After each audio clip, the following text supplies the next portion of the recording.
is gone. All right.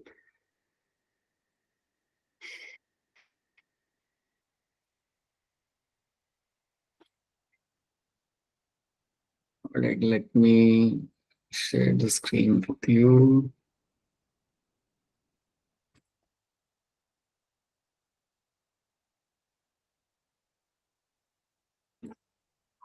ठीक है, तो कुछ चीज हमने यहाँ पे देखी, तो उसको हम थोड़ा सा देख लेते हैं. Let's have a small revision of few things and then आगे बढ़ते हैं. हमने एलर्जी के बारे में बात किया था पिछले क्लास के अंदर. एलर्जी आपका एक एग्जैजरेटेड रिस्पॉन्स होता है आपके इम्यून सिस्टम का. आपका इम्यून सिस्टम काफी स्ट्रॉन्ग रिस्पॉन्स देगा कुछ एलर्जेंस को, कुछ फॉरेन सब्सटेंस को, जिन्हें हम एलर्जन यहाँ पे कहते हैं. Dust particle, pollen grains, feathers, animal dander, हमने एग्जाम्पल लिए थे. सिम्टम्स आप यहाँ पे जानते हो. जनरली सिम्टम्स आपके होते हैं sneezing, running nose, difficulty in breathing, right. ये सारे आपके कॉमन सिम्टम्स आपको मिलते हैं एलर्जी के टाइम पे. Something we have seen that. Main बात आपको याद रखनी है कि जब आपको एलर्जिक रिएक्शन आता है तो आपके कौन से सेल्स यहाँ पे इन्वॉल्व होते हैं. आपके पास कुछ मास्ट सेल नाम की आपकी चीज होती है जो आपका हिस्टामाइन एंड सेरोटोनिन आपके यहाँ पे रिलीज करेगा, which are known for the dilation of blood vessel and increase of the permeability of the capillaries. So basically आपके blood vessel को ये dilate करता है, उसके साथ साथ permeability भी यहाँ पे increase करता है capillaries की. याद रखना IgA आपका इन्वॉल्व होता है आपका as a antibody during the allergic reaction. ये आपका यहाँ पे इन्वॉल्व होगा. देन एज अ डॉक्टर आप ये तीन चीजें दे सकते हो एक पेशेंट को जिसको एलर्जिक रिएक्शन हो रहा है. Antihistamine, adrenaline and steroid hormones आप वहाँ पे देख सकते हो, राइट. कॉमन एग्जांपल हमने यहाँ पे देखे थे अस्थमा और हे फीवर के, जो बेसिकली आपका एक एलर्जी का एक एग्जांपल है. So these are the few things we have already seen. ये सब हम यहाँ पे देख चुके हैं. मास्ट सेल क्या रिलीज कर रहा है, ये सब याद रखना. ये आपका एक पोटेंशियल क्वेश्चन हमेशा बन सकता है. And this is also something we have seen. Autoimmunity क्या होती है वो हमने यहाँ पे देख लिया था कि इसके कोई वेल डिफाइंड रीजन नहीं है. कहा जाता है कि एक जेनेटिक रीजन होता है जिससे एक ऑटो इम्यून कंडीशन किसी में देखने के लिए मिल सकती है. जनरली क्या होता है कि आपका इम्यून सिस्टम काफी क्लियरली जानता है किसको मारना है और किसको नहीं मारना. मतलब खुद के सेल को नहीं मारना और बाहर के सेल्स को मारना है, ये आपका इम्यून सिस्टम काफी क्लियरली जानता है. बट कई बार क्या होता है कि एक आपका इम्यून सिस्टम खुद के सेल को अगर मारना चालू करे, या मैं कहूंगा सेल्फ और नॉन सेल्फ के बीच में डिफ्रेंशिएट ना कर पाए, तो उस कंडीशन को हम बोलते हैं यहाँ पे as a autoimmune condition. So autoimmune condition अगर आपके यहाँ पे हो रही है, देन याद रखना your own immune self will start killing your own cells. और इसके जनरली जेनेटिक रीजंस होते हैं. You don't have a well defined reason इसका यहाँ पे नहीं है. जेनेटिक रीजंस की वजह से आपको ऑटो इम्यून कंडीशन देखने के लिए आपको मिल जाती है. आप यहाँ पे यूज कर सकते हो कई सारे like you can use immuno suppressive drugs over है, जिससे आप इस ऑटो इम्यून कंडीशन को आप कंट्रोल कर सकते हो. ठीक है, so that can be done. कुछ एग्जांपल हमने यहाँ पे लिए थे. Rheumatoid arthritis, myasthenia gravis, Hashimoto disease are the few examples which we have taken. तो ये भी हमने यहाँ पे कवर कर लिया था. This all something we have covered and completed. यहाँ पे हाशिमोटो वाली कंडीशन आपको यहाँ पे दिख रही है. So these are the few things which we have seen, right. सो ये सारे टॉपिक्स हम पहले भी देखे. Vaccination we have seen that. Passive active क्या होता है हमने देख लिया था. सो आई होप इसमें आपको कोई दिक्कत नहीं आ रही और क्वेश्चन सॉल्व करने में भी आपको कोई दिक्कत वहां पे नहीं आ रही. सो अब हम बात करते हैं यहाँ पे immune system in the body. So immune system जो आपके बॉडी में, उसकी अगर हम यहाँ पे बात करें, so you have like 5 types over here. You have a lymphoidal organs, lymphoidal tissue, lymphoidal cells and antibodies. They are collectively called as a immune system.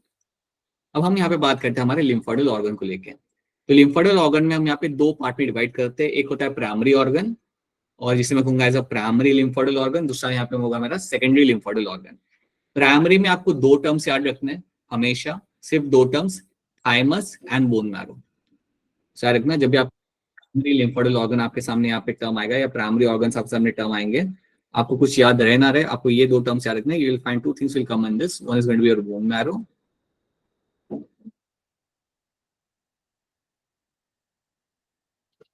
and other is over here is going to be your thymus.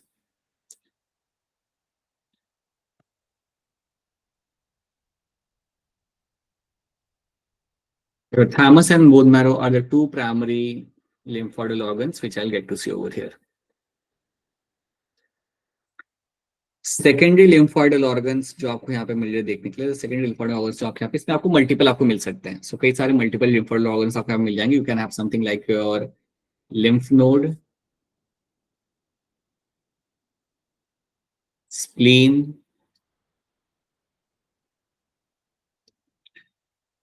you have mucosa associated lymphoidal tissue, MALT, malt भी हम उसे वहां पे बोलते हैं.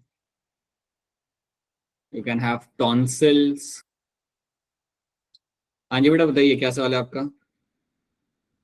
सही, MALT का full form क्या बोला आपने?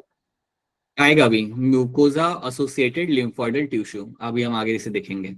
ठीक है, इनको हम बोलते हैं यहाँ पे ज्यादा example of my secondary lymphoidal organs. अब प्राइमरी लिम्फोइडल ऑर्गन्स में यहाँ पे स्पेशल क्या है, याद रखना बोन मैरो एंड थैमस आपकी वो जगह है जहाँ पे you will find formation and maturation of T and B cells happen. ये आपकी वो लोकेशन है जहाँ पे आपका टी एन बी सेल्स का मैचुरेशन होता है। तो मैं आपको यहाँ बताना चाहूंगा, let me say you have a bone marrow and thymus which is a primary organ.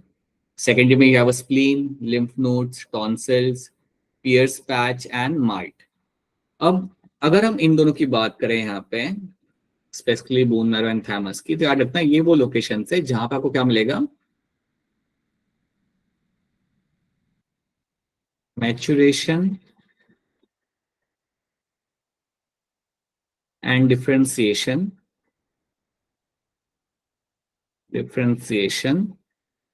Of T cells and B cells. T cells और बी सेल्स का मैचुरेशन और डिफरेंशिएशन इन दो लोकेशंस पे होता है। अगर मैं आपको स्पेसिफिकली बताऊं तो बोन मैरो में आपको मिलेगा आपका मैचुरेशन और डिफरेंशिएशन बी सेल्स का होते हुए। सो बेसिकली बोन मैरो के अंदर आपके बी सेल्स का मैचुरेशन आपको होते हुए यहाँ पे मिलता है। So B cells undergo maturation in the bone marrow, and जो टी सेल्स होते हैं they undergo maturation in the thymus. So thymus के अंदर आपको मिलेगा आपका टी सेल्स का मैचुरेशन। सो टी सेल्स का मैचुरेशन आपका यहाँ पे होगा in the bone marrow in the thymus, right. Bone marrow के अंदर याद रखना बी सेल्स का आपका होता है यहाँ पे आपका मैचुरेशन। आप ऐसे समझ सकते हो कि आप ये सोचो कि बोन मैरो एंड थॉमस कोई कॉलेज है या यूनिवर्सिटी है, और वहां पे मेरे ये जो सेल्स है वो अपना ग्रेजुएशन की डिग्री ले रहे हैं, वहां पे वो मेच्योर हो रहे हैं। So they actually understand what has to be done in life. अब आप सोचोगे जब आप किसी कॉलेज में जाते हो, समझो अगर आप एमबीबीएस कॉलेज में जाते हो, आप अपना ग्रेजुएशन खत्म करते हो, उसके बाद आप क्या करोगे, आप कॉलेज में थोड़ी वहां पे रहोगे, आप वहां से निकल के फिर अपने अपने अलग अलग सेक्टर्स में चले जाओगे। होगा जो गवर्नमेंट हॉस्पिटल में मिलेगा, आप में से कोई होगा जो आर्मी ज्वाइन कर लेगा, आर्मी में जॉब कर रहा होगा एज अ मेडिकल ऑफिसर। आप में से कोई होगा जो फार्मास्यूटिकल कंपनीज ज्वाइन कर लेगा, और फिर आप में से कोई होगा जो डिसाइड करेगा कि वो स्पेसिफिकली लैब्स के अंदर जाके रिसर्च करें, right. Similarly T and B cells जो आपके होते हैं उनका मैचुरेशन डिफरेंशिएशन आपका होता है बोन मैरो एंड थैमस के अंदर, लेकिन यहाँ पे इनका मैचुरेशन होने के बाद ये वहां पे नहीं रुकते। Now they will move into the secondary organs. अब वहां से निकल के चले जाएंगे आपके सेकेंडरी लिम्फोइडल टिश्यू के अंदर, जैसे कि आपका स्प्लीन हो गया, लिम्फ नोड्स हो गए, टॉन्सिल्स हो गया, पियर्स पैच हो गया एंड मार्ट हो गया। सो ये सारे लोकेशंस पे यहाँ से निकल के सारे मेरे टी सेल्स और बी सेल्स वहां पे जाके रहने लगेंगे, वहां पे जाके अपना काम करना चालू करेंगे। तो ये बात आप यहाँ पे याद रखना, when my T and B cells undergo maturation, maturation होने के बाद, right, they will go to a specific location, और वहां पे जाके फिर वो अपने वहां पे काम करेंगे। क्या काम होगा, कोई भी अगर फॉरेन पैथोजन आया तो उसे पकड़ के उसे खत्म करना वहां पे। This is what they are known for. तो आपको ये बात बहुत क्लियरली याद रखनी है कि bone marrow and thymus are my primary lymphoidal organ. ये बात दिमाग में बिठा लो, they are my primary lymphoidal organ. और ये जो मेरे प्राइमरी लिम्फोइडल ऑर्गन है, यहाँ पे मुझे मैचुरेशन होते हुए मिलता है मेरे बी सेल्स और टी सेल्स का। ठीक है, एक बार वो मैच्योर हो गए then I can find them going from that location to specific other secondary lymphoidal organ में ये जाके रुक जाते हैं, और फिर वहां पे जाके वो लोग वेट करते हैं ताकि कोई अगर फॉरेन पैथोजन आए तो उसको हम वहां पे डील कर सके, we can they can deal with them and they can neutralise the foreign pathogen. ठीक है, so this is something you have to know, ये बात एक तरीके से याद रखनी है। हाँ जी बेटा बताइए क्या सवाल है आपका। सर जो बी और टी सेल्स होते हैं वो मैच्योरेशन होने के बाद कहाँ जाते हैं? लिम्फोइडल टिश्यू के अंदर ये जो मैंने नाम लिखे हुए ना, स्प्लीन हो गया, लिम्फ नोड हो गया, टॉन्सिल्स हो गए, ये वहां पे जाते हैं। अभी हम इनकी लोकेशन देखते हैं कहाँ पे होते हैं बॉडी के अंदर। ठीक है, so they will go in this location, और वहां पे जाके फिर वो वहां पे रुकेंगे, रहेंगे, अपना नंबर बढ़ाएंगे, वहां पे रुकेंगे वो लोग। अगर कोई फॉरेन पैथोजन आता है तो उसे वहां से पकड़ लेंगे, राइट, उसे ट्रैप कर लेंगे वहां पे। So that is something they will do over there. पता चली मेरी बात तनप्रीत और बाकी सारे बच्चों को क्या हो रहा है यहाँ पे। Yes sir. Yes sir. Yes sir. तो ये आपका यहाँ पे बोन मैरो है। अब बोन मैरो में आपको यहाँ पे आ रहा है कि बोन मैरो आपका लोकेशन है जहाँ पे आपके सारे ब्लड सेल बनाए जाते हैं। So all the blood cells are formed over here. ठीक है, याद रखना बोन मैरो के अंदर you will find all blood cells are been formed. So all blood cells are formed.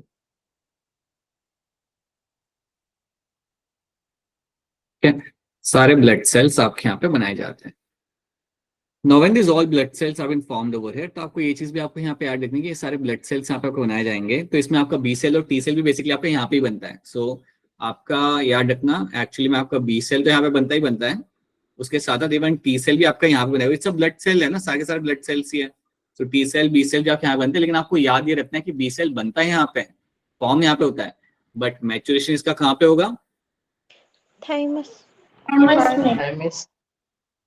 Thymus के अंदर, बिल्कुल सही, थाइमस ऑर्गन के अंदर इसका होगा यहाँ पे maturation and differentiation. So this is where ये अपना ग्रेजुएशन यहाँ से कंप्लीट करेगा। ठीक है, अब आप समझो इस बात को कि टी सेल को टी सेल क्यों कहते हैं और बी सेल को बी सेल क्यों कहते हैं। आई थिंक अब आपको ये बात समझ आ रही होगी that why T cell are called as my T cells and B cells are called as my B cells because उनका मैच्योरेशन कहाँ पर उस हिसाब से। ठीक है, बी सेल तो वहां पे हो जाते हैं, बी सेल तो बोन मैरो के अंदर आपके मैच्योर हो जाते हैं। So that is something you have to know. ठीक है, all blood cell including lymphocytes are produced over here. Thymus आप यहाँ पे देख लो। अब थाइमस के साथ एक बात इंटरेस्टिंग पता है यहाँ पे क्या होती है, थाइमस का साइज जो आपका बचपन में होगा वही साइज एक एडल्ट के अंदर देखने के लिए आपको नहीं मिलता। तो अब ये मान लो कि आपका थाइमस जो आपका यहाँ पे ऑर्गन है, इस ऑर्गन का साइज आपके एज के साथ साथ छोटा होने लगता है। The size of the organ will start decreasing with the course of time. तो अगर आप किसी 80 इयर्स के अगर पर्सन का अगर आप थाइमस देखते हो और किसी 10 साल के बच्चे का अगर आप थाइमस देखते हो, देन आपको बहुत ड्रास्टिक डिफरेंस दिखेगा। The size keeps on decreasing with the course of age. तो आप यहाँ पे एक और चीज समझो कि अगर आपका थाइमस का साइज कम हो रहा है या थाइमस ऑर्गन मेरा यहाँ पे श्रिंक कर रहा है, तो इससे मेरा टी सेल्स का नंबर का भी अमाउंट यहाँ पे कम होता जाएगा। So that is why you will also find कि जो बहुत एजेड पर्संस होते हैं, they will have a slightly compromise immune system compare to the someone who is at a very young age. तो ये बात भी आपको यहाँ पे याद रखनी है कि थाइमस का जो साइज होता है वो टाइम के साथ साथ आपका छोटा होने लगता है, and that also affect the immunity, और मैं स्पेसिफिक कहूंगा टी लिम्फोसाइट से एसोसिएटेड जो इम्यूनिटी होती है उसमें आपका थोड़ा यहाँ पे आपको डिफरेंस देखने के लिए आपको मिलेगा। तो ये बात याद रखना, the size of the thymus keeps on decreasing with the course of time. Bilobed organ आपका ही है, you have two lobes over there located near the heart। Heart के पास में आपका यहाँ पे beneath the breastbone, जो आपका sternum उसके पास में आपको ये मिल जाएगा। ठीक है, quite large at the time of birth but keeps reducing in the size with the age। जो मैंने आपको बोला कि बचपन में आपका काफी ये लाइक बड़ा साइज करेगा thymus, but with the course of time इसका साइज आपके यहाँ पे छोटा होने लगता है। तो याद रखना, इससे इम्यूनिटी भी आपकी कॉम्प्रोमाइज होगी। That's a very normal thing, ये सबके अंदर होता है और इसको आप स्लो या फास्ट नहीं कर सकते। Right, this something we find in every person, you will find that happening. Right, याद रखना, it is a site where my T cells undergo maturation. तो ये मेरे हो गया यहाँ पे thymus and bone marrow. I hope ये दो चीजें आपको यहाँ पे समझ आ रही है। Then both bone marrow and thymus provide macro environment for the development and maturity of T lymphocytes, जो हमने अभी ऑलरेडी बात कर लिया था, वो यहाँ पे मेंशन किया हुआ है। अब देखते हैं यहाँ पे स्प्लीन। स्प्लीन को भी हम यहाँ पे देख लेते हैं। सो स्प्लीन आपका एक बहुत लार्ज लिम्फोइडल ऑर्गन है basically. It's a bean shaped organ, राजमा वाला शेप आपको यहाँ पे इसका दिख रहा है। It's a large lymphoidal organ, contains lymphocytes and phagocytes. Phagocytes अगर टर्म सामने आ रहा है तो आपके दिमाग में आना चाहिए आपके मैक्रोफेजेस। फैगोसाइट्स अगर टर्म आ रहा है तो याद रखना, यहाँ पे आपको मैक्रोफेजेस अच्छे खासे अमाउंट में आपको यहाँ पे मिल जाते हैं। Macrophages are seen in a very good amount over here. ठीक है, contains lymphocytes and phagocytes over there. Act as a filter of blood by trapping blood borne micro organism. तो अगर कोई भी ब्लड्स में अगर आपके कुछ माइक्रोब्स हैं, कुछ अगर पैथोजन है, तो उनको यहाँ पे पकड़ लिया जाएगा। तो वो ब्लड के साथ साथ ब्लड क्या होगा ना, आपका स्प्लीन से पास होगा। तो जब स्प्लीन से आपका पास हो रहा होगा ये, तब वो उसे वहां पे ट्रैप कर लेगा। So that is something it is known for, act as a filter for my blood of a blood by trapping the blood borne micro organism को वहां पे ट्रैप कर लेता है। तो ये एक बात याद रखते हैं आपको स्प्लीन के बारे में। Has a large reservoir of erythrocytes. अब एक और बात याद रखना कि इसके पास आरबीसी बहुत सारा होता है। ये थोड़ा आरबीसी स्टोर करके रखता है। पता है, कई बार हम लोग चीजों को स्टोर करके रखते हैं ताकि जरूरत पड़ने पे यूज कर सके। जैसे पानी, कई बार हम लोग भर के रखते हैं कि एकदम से पानी आना बंद हो गया तो उस बाल्टी में से मैं यूज कर लूंगा। वैसे ही आपका स्प्लीन के अंदर आप आरबीसी के अमाउंट को काफी अच्छे क्वांटिटी में आप स्टोर करते हो। अगर बॉडी में ब्लड प्रेशर नीचे जाता है, समझो आपको एक्सीडेंट हुआ किसी का और अगर वहां पे ब्लीडिंग होने लगी, तो ब्लीडिंग होते के टाइम पे आपका आरबीसी, आपका ब्लड प्रेशर थोड़ा नीचे जाएगा। तो वो टाइम पे स्प्लीन में से आप आरबीसी को रिलीज करते हो और वो जाता है आपके ब्लड के अंदर ताकि आप ब्लड प्रेशर को मेंटेन कर सको। सो याद रखना, it has a large reservoir of RBC. Erythrocytes यहाँ पे एक अच्छे खासे अमाउंट में आप यहाँ पे रखते हो। एज पर द रिक्वायरमेंट यहाँ से फिर आप उन्हें रिलीज कर सकते हो। तो ये बात भी आप यहाँ पे याद रखना कि आरबीसी का स्टोरेज किया जाता है आपके स्प्लीन के अंदर। सो ये बात भी आपको कहीं ना कहीं मालूम नहीं चाहिए। ठीक है, सो बीन शेप्ड आपका ये कंटेन्स लिम्फोसाइट फेगोसाइट्स और पैथोजेंस को ट्रैप करेगा और इसके पास एक अच्छा रिजर्वर होता है आपके यहाँ पे आरबीसी का। ये कुछ पॉइंट्स आपको यहाँ पे याद रखने in terms of the spleen. Then you have a lymph nodes. अभी मैं आपको यहाँ पे पिक्चर दिखाऊंगा। आपको यहाँ पे पिक्चर जो दिख रही है that is my lymphatic system. जो पूरा जो ग्रीन कलर का आपको यहाँ पे जो नेटवर्क दिख रहा है ना, that network is going to be your lymphatic system. तो अगर आप नेटवर्क को थोड़ा ध्यान से देखोगे ना तो आपको यहाँ पे गोल गोल बल्जिंग बल्जिंग स्ट्रक्चर आपको यहाँ पे दिख जाएंगे। Yes, sir. You can see some round bulging structure over there. So जो round bulging structure आपको यहाँ पे दिख रहे हैं, these are nothing but my lymph nodes. इनको हम बोलते हैं यहाँ पे as a lymph nodes. अब lymph nodes के अंदर भी you will have a lymph के अंदर you will have a lymphocytes आपको यहाँ पे मिल जाएंगे। इनका भी काम वही होता है कि कोई भी अगर बाहर से पैथोजन आए तो उसे हम पकड़ के वहां पे उसे ट्रैप करके खत्म करें। तो मैं अगर आपको एग्जाम्पल दूं, समझो आपको यहाँ पे कट लगा, आपके आर्म में आपको कट लगा, तो जैसे ही आपके आर्म में कट लगा तो माइक्रोब्स तो वेट ही कर रहे हैं एनवायरमेंट में, अंदर जाने की कोशिश करेंगे, अंदर चले भी जाएंगे। तो जैसे ही वो अंदर गए तो उस एरिया के पास में जो लिम्फ नोड होगा वहां से डब्ल्यूबीसी भाग भाग के आएंगे जहां पे कट लगा है और वहां आके उन माइक्रोब्स को जाके खत्म करेंगे। ठीक है, तो ऐसा समझो कि इसको हमने हमने हमारी जो टीम थी लिम्फोसाइट्स की, उनको हमने डिस्ट्रीब्यूट कर दिया पूरे बॉडी के अंदर, और as per the location of the cut या as per the location of the invasion, जहां से कोई अंदर आ रहा है उसके पास में जो भी लिम्फ नोड होगा वहां से डब्ल्यूबीसी जाएंगे भाग भाग के एंड उसे जाके वहां पे खत्म कर लेंगे। ठीक है, so that is what you find lymph nodes are been doing over here. Small solid structures located at a different point along the lymphatic system trap the antigen that gets into a lymph and tissue fluid. ये trap करते हैं अपने antigen को यहाँ पे, जो भी आपको यहाँ पे लिम्फ या टिश्यू फ्लूइड के अंदर आपका आ जाता है। So they are small solid structure जो आपको यहाँ पे क्लियरली आपको देखते हैं, आपको यहाँ पे मिल जाएगा। That's only thing you have to know. Trap antigens activate lymphocytes present there and cause immune response. बिल्कुल, इनको ये लोग जब पकड़ते हैं किसी एंटीजन को, उसके बाद आपका एक इम्यून रिस्पॉन्स यहाँ पे जनरेट होगा जिसके थ्रू आप बाकी भी आपके इम्यून सेल्स को कह सकते हो कि चलिए रेडी हो जाइए, कोई ना कोई यहाँ पे अंदर आ चुका है। That's what they are saying. So this is what you have to know about the lymph nodes. ये बात आपको यहाँ पे याद रखनी है। सो याद रखना, लिम्फ नोड हो गया हमारे यहाँ पे, स्प्लीन हो गया। Spleen, lymph node are the example of my secondary lymphoidal tissue. याद रखना, they are the example of your secondary lymphoidal tissue. Primary, secondary याद रखना। Then you have the tonsils. पता है आपने कभी सुना होगा बचपन में या किसी को बोलते हुए सुना होगा कि मुझे टॉन्सिल्स निकालने पड़ रहे हैं, टॉन्सिल्स में मुझे दर्द हो रहा है। Yes, sir. शायद आपने कभी सुना होगा। तो टॉन्सिल्स बेसिकली आपके विल फाइंड आपके बकल कैविटी में आपको यहाँ पे मिल जाएंगे ये। So like within the buccal cavity will have this tonsils and they are also your lymphoidal tissue. ठीक है, तो ये देखा गया कि अगर किसी के हम टॉन्सिल्स निकालते हैं ना तो उसके बाद उनका इम्यून सिस्टम थोड़ा सा कॉम्प्रोमाइज हो जाता है। You will have a slightly compromised immune system. So large masses of lymphoidal tissue found in the wall of pharynx and nasopharynx. Wall of pharynx and nasopharynx के वॉल में आपको ये मिलेंगे देखने के लिए। सबका रोल वहां पे सेम रहेगा, कोई एक्सोटिक रोल नहीं है। All of them will trap the pathogens और उससे वहां पे न्यूट्रलाइज करेंगे and will give the immune response. बस trapping pathogen, giving immune response, बस यही काम होता है सारे इन सेकेंडरी लिम्फोइडल टिश्यूज का। And then you have the Peyer's patch. Peyer's patch आपको मिलता है स्मॉल इंटेस्टाइन के अंदर। सो याद रखना, this is something I will find in the small intestine. Small intestine के अंदर आपको पियर्स पैच देखने को मिलता है। आप सोचो कि एक छोटा सा पैच है आपका एक टिश्यू का जहां पे आपको लिम्फोइडल टिश्यूज आपको मिलते हैं, लिम्फोइडल स्मॉल टिश्यू आपको मिलता है, that is called as my Peyer's patch. ठीक है, it is seen in the small intestine. Large mass of confluent lymphoidal follicles found in the wall of the ileum, part of the small intestine. So आपको जो ileum होता है वहां पे आपको ये देखने के लिए आपको मिलेगा and role going to remain the same. अगर आपके सामने क्वेश्चन आता भी है ना तो पता है क्वेश्चन कैसा आएगा? Question will come basically as a match the following, कि पियर्स पैच कहाँ पे जाएगा, किसके साथ मैच करेगा, या आपका जो ये है लाइक स्प्लीन आपका किस लोकेशन पे आएगा। तो that kind of question they can ask you. तो इसलिए इनके लोकेशन याद रखना कि कौन आपको यहाँ पे कहाँ पे मिल जाए। And then you have the MALT, mucosa associated lymphoidal tissue. अगर आपको याद हो, एक सेकंड रुकना बेटा, अगर आपको याद हो तो मैंने आपको बताया था कि आपका जो फिजिकल बैरियर था उसमें स्किन होता है, दूसरा होता है आपका mucosal lining. Remember right? Skin के साथ साथ सेकंड चीज हमने पढ़ी थी यहाँ पे, वो थी आपकी म्यूकोजल लाइनिंग। वो म्यूकोजल लाइनिंग मुझे कहाँ कहाँ मिलती थी?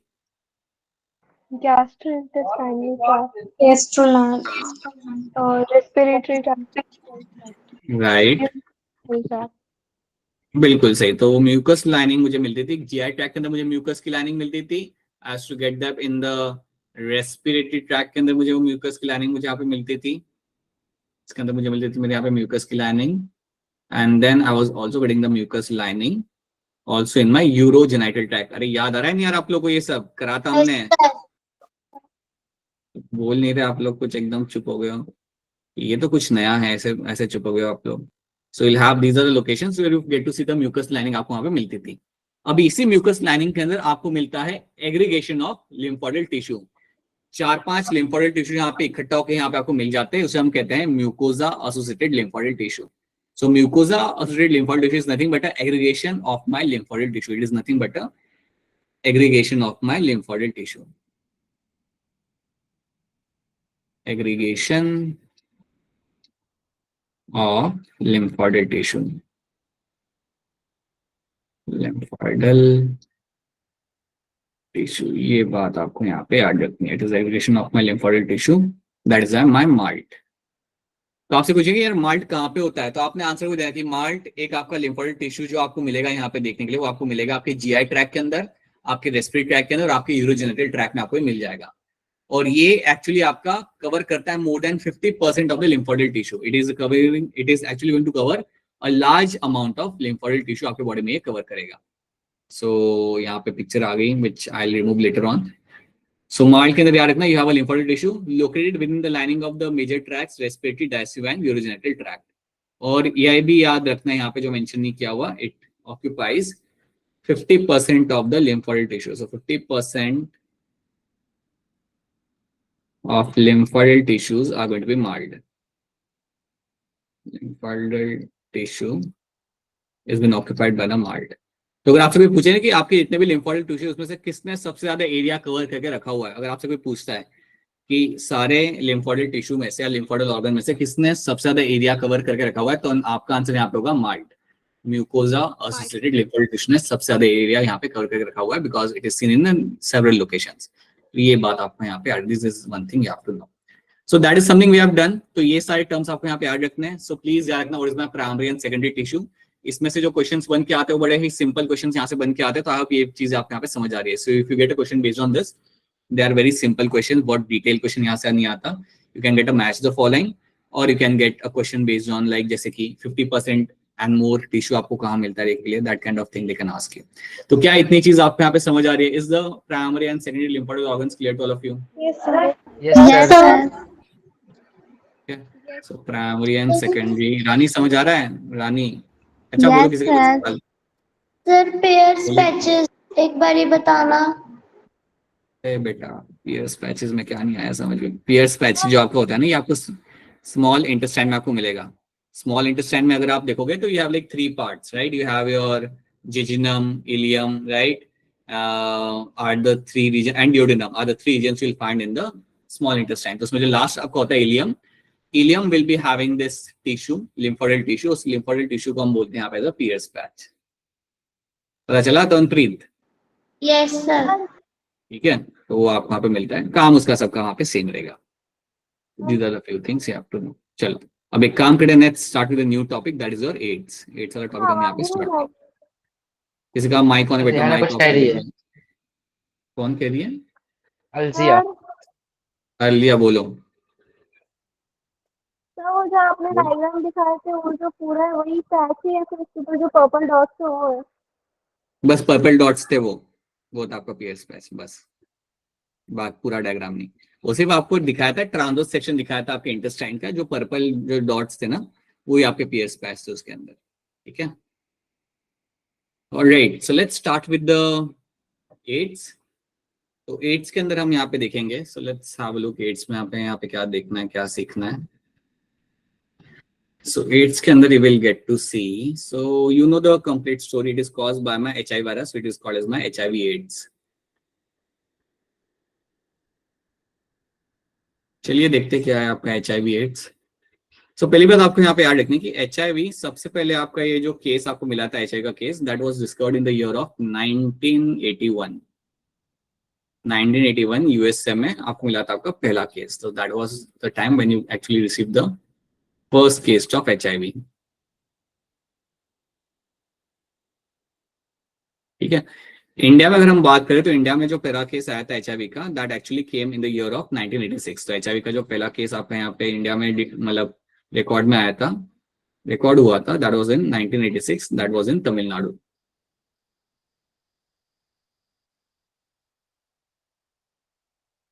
राइट। अब HIV something you know, it is a virus, और इस वायरस से जो बीमारी होती है उसे हम कहते हैं like HIV, and then it can turn into the AIDS later on. सो मैं आपको ये पहले बता चुका, जब मैं आपको एसटीडी समझा रहा था कि अगर किसी को एचआईवी हो रहा है then we say that he is suffering with HIV, he is, हम इतना बोलते हैं। हम ये नहीं कहते that a person is suffering with AIDS. I hope ये बात सबको याद होगी वहां पे, दैट यस सर। डिफरेंस रहता है।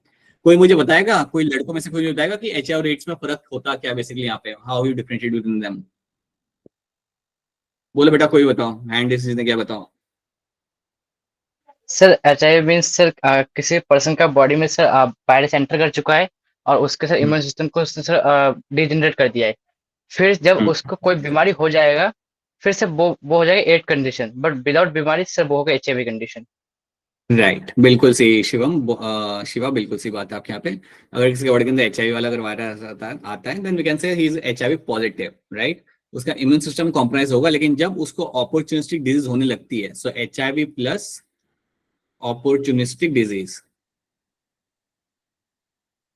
अपॉर्चुनिस्टिक डिजीज जब ये होने लगती है तब हम कहते हैं कि अरे the person is suffering with ads.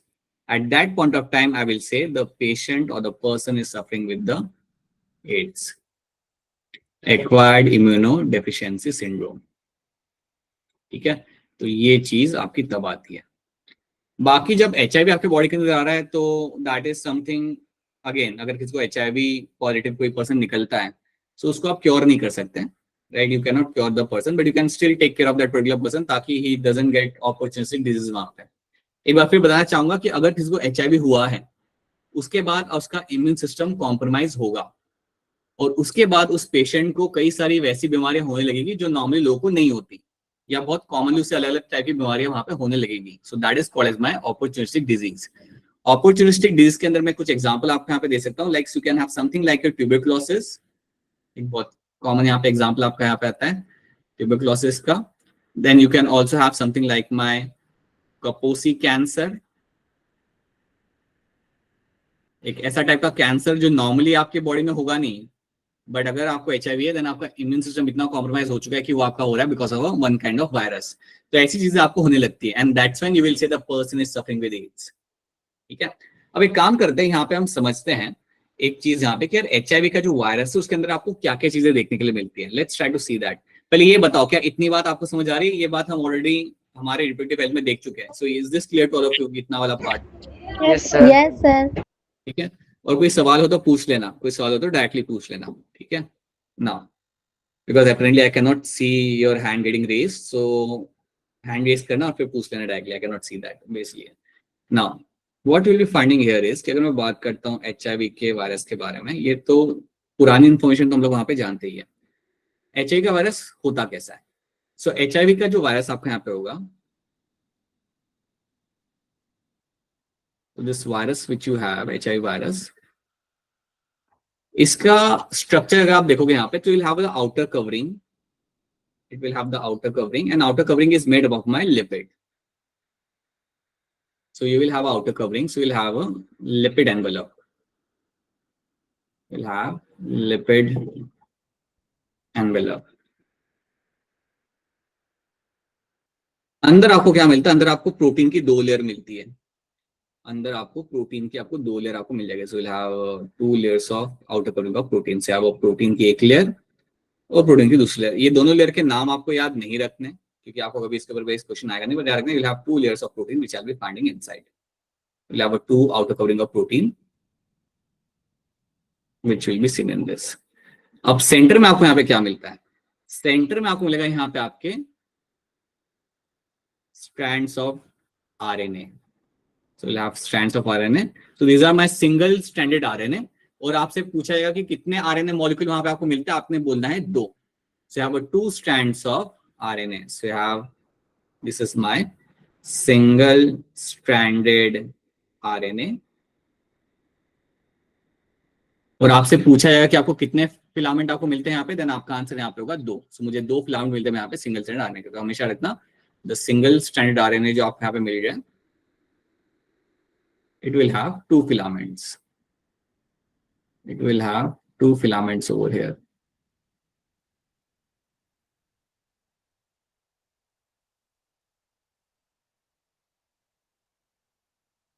That is something you have to know. तो ये बात आपको यहाँ पे याद रखनी है, सिंगल स्ट्रैंड आरएनए जो आपके यहाँ पे होता है उसके आपको यहाँ पे 2 फिलामेंट आपको यहाँ पे देखने के लिए आपको यहाँ पे मिल जाएंगे। That's the first thing you have to no.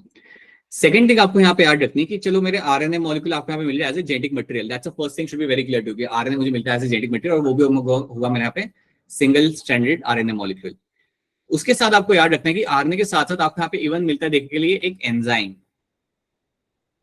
या मैं कहूंगा 2 मॉलिक्यूल आपको मिलते हैं उस एंजाइम के, and that enzyme here is called as my reverse transcriptase. कुछ याद आ रहा है आपको? हमने ये बात किया था, this enzyme which is called as reverse transcriptase. उनका क्या करता है ये एंजाइम? सर ये आरएनए से डीएनए बनाएगा। बिल्कुल सही, ये मेरा आरएनए से डीएनए बनाता है। So this is the enzyme which I will be finding over there. So reverse transcriptase मुझे यहाँ पे एंजाइम मेरा यहाँ पे दिख रहा है, that is something you have to know. ठीक है, ये बात भी आप यहाँ पे रख लेना। तो पहले तो आप इतना स्ट्रक्चर यहाँ पे आप याद रखो। सो एचआईवी को हम इवन बोलते हैं as a retrovirus. This virus is also called as my retrovirus.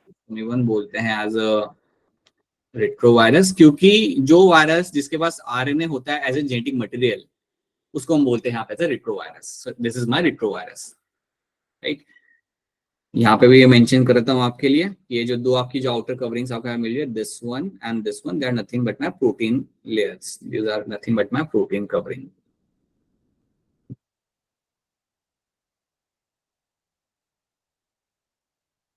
तो इतनी बात याद रखना। तो अगर आपसे पूछा जाए कि क्या एचआईवी वायरस के पास लिपिड का एनवेलप होता है, देन आपका आंसर यहाँ पे होगा यस, बिल्कुल वहां पे लिपिड का एनवेलप मुझे देखने के लिए मुझे यहाँ पे मिलेगा। Will I have the protein coat surrounding within the HIV virus? The answer is yes. मुझे प्रोटीन की लेयर्स या प्रोटीन का कोट भी मुझे यहाँ पे मिलता है जो 2 लेयर से बना हुआ होता है। आपको क्या मिलता है यहाँ पे as a genetic material? Single stranded 2 filaments, और वहां पे आपको एक एंजाइम भी आपको मिल जाएगा, that is called as my reverse transcriptase. इतनी बातें पहले आपको यहाँ पे याद रखनी है। इसके बाद जो नेक्स्ट चीज आप यहाँ पे याद रखते हो वो ये होती है कि आपकी जो एनवेलप होता है ना, लिपिड का एनवेलप, उसके ऊपर आपको कुछ ऐसे स्पाइक्स मिलते हैं। इसके ऊपर आपको ऐसे कुछ स्पाइक्स बने हुए आपको मिलेंगे। So will have some spikes over there. मैं सारे यहाँ पे बनाऊंगा नहीं, बट यार will have some this spikes will be seen throughout the structure. ऐसे आपको अलग से स्पाइक्स बने हुए आपको यहाँ पे मिलेंगे। तो आपसे पूछा गया ये जो बाहर ऐसे बड़े बड़े बल्जिंग स्ट्रक्चर निकले हुए ये जो स्पाइक्स है ये क्या है? So you should tell them ये स्पाइक्स जो है they are made of my glycoprotein. So these are the spikes made up of glycoprotein. Glycoprotein, ठीक है। इतनी बातें आपको याद रखनी है एचआईवी वायरस के स्ट्रक्चर के साथ। You have this reverse transcriptase as enzyme, single stranded RNA molecule आपको यहाँ पे मिलेगा। यहाँ पे you have a lipid envelope and you have a spikes which are made up of my glycoprotein. क्या इतनी बातें आपको यहाँ पे याद रहेंगी? Is this clear to all of you? Yes sir. Yes sir. रखना पड़ेगा ये सब, इतना आपको याद रखना पड़ेगा। याद रखना 2 फिलामेंट होते हैं सिंगल से आरएनए के, यहाँ पे 2 फिलामेंट आपको मिलेंगे यहाँ पे देखने के लिए, ठीक है। अब थोड़ा और समझते हैं एचआईवी करता क्या है। एचआईवी के बारे में हम इतना जानते हैं कि यार ये आता है तो आपका इम्यून सिस्टम कॉम्प्रोमाइज होता है। इतना तो हमने पढ़ा है, सुना है कि आपका इम्यून सिस्टम यहाँ पे कॉम्प्रोमाइज होता है। अब मैं थोड़ा सा पास्ट में जाऊंगा और आपसे कुछ चीजें पूछूंगा। अब एक बात बताओ, जनरली अगर आपके पास अगर समझो आपके पास कोई बैक्टीरिया बॉडी के अंदर आया, अगर आपके अंदर कोई बैक्टीरिया बॉडी के अंदर आ चुका है, समझो ये आपका बैक्टीरिया है, तो इस बैक्टीरिया को देख के कौन सा सेल था जो अलार्म रेज करता था कि अरे कोई तो भी बाहर से अंदर आ गया?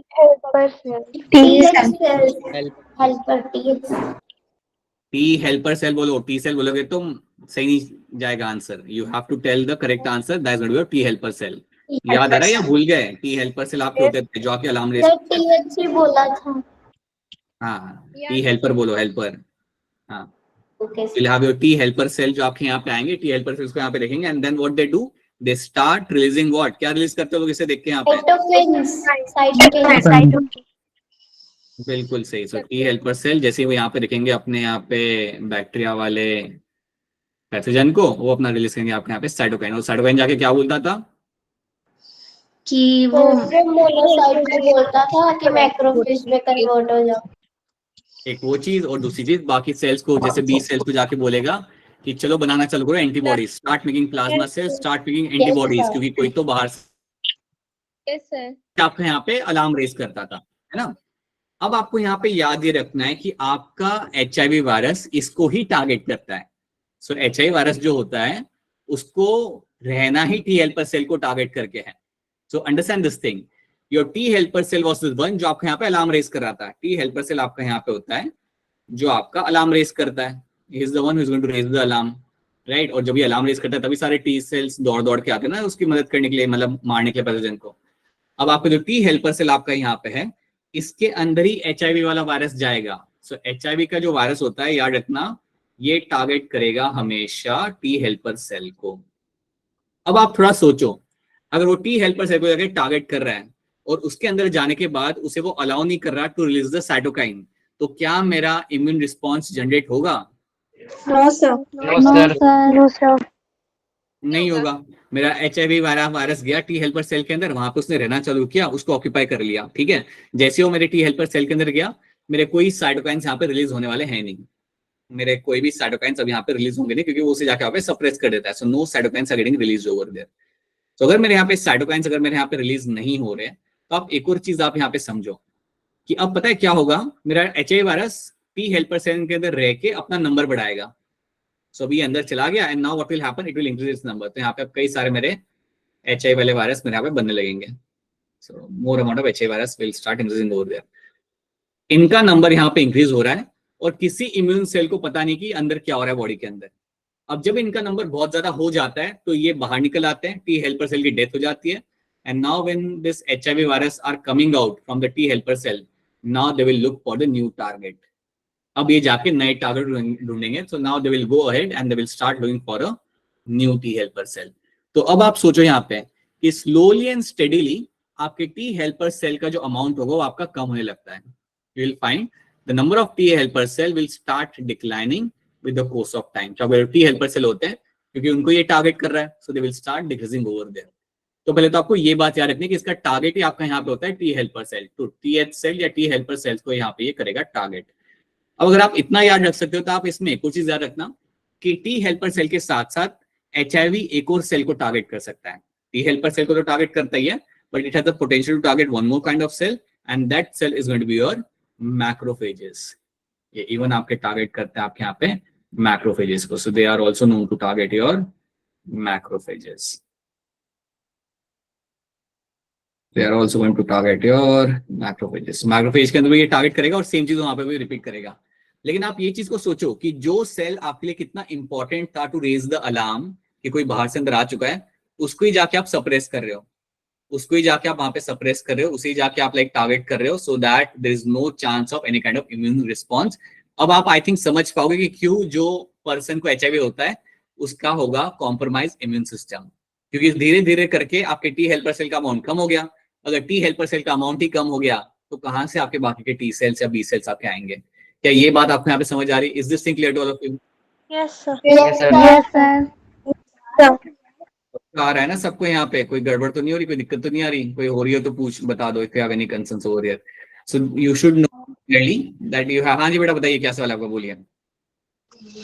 सर जैसे आपने बोला ना टी हेल्पर से अलार्म रेज करता है, तो इसके अंदर जब HIV वायरस आता है तो टी हेल्पर सेल से अलार्म रेज नहीं होता है, इसकी बात बताना। टी हेल्पर से अगर अलार्म मेरे यहाँ पे रेज नहीं होगा, ठीक है, टी हेल्पर से मैं अलार्म नहीं रेज कर पा रहा, उसके बाद क्या होगा, HIV वायरस अंदर रहेगा, अपना नंबर बढ़ाएगा, उसका एक ही काम होता है अंदर जाना, अपना नंबर बढ़ाना। उसने अपना यहाँ पे नंबर बढ़ा लिया, उसके बाद वो वहां से बाहर निकल जाएगा। जब वो बाहर निकलेगा तो टी हेल्पर सेल की वैसी डेथ हो जाएगी। वो अच्छे से एक्सप्लॉइट कर लेगा आपके टी हेल्पर सेल को, बाहर निकलेगा, टी हेल्पर सेल की यहाँ पे डेथ होगी और ये टी हेल्पर सेल अब मेरा जाके अटैक करेगा मेरे नए, सॉरी ये मेरा HIV अब जाके अटैक करेगा मेरे नए टी हेल्पर सेल को। सो ये आपका प्रोसेस होता रहेगा and slowly you will find कि आपका टी हेल्पर सेल का अमाउंट आपके ब्लड के अंदर कम होने लगेगा। अब जैसे इसका अमाउंट आपके यहाँ पे कम हो रहा है तो आप सोचो कि आपका यहाँ पे ओवरऑल इम्यून सिस्टम आपका यहाँ पे कॉम्प्रोमाइज होगा। बताइए बेटा क्या सवाल आपका, बोलिए। तो फिर इंटरफेरॉन से रिलीज नहीं होंगे ना इसमें? नहीं होंगे ना। So no interferons are coming over here to save you, nothing is happening, that is a thing, right.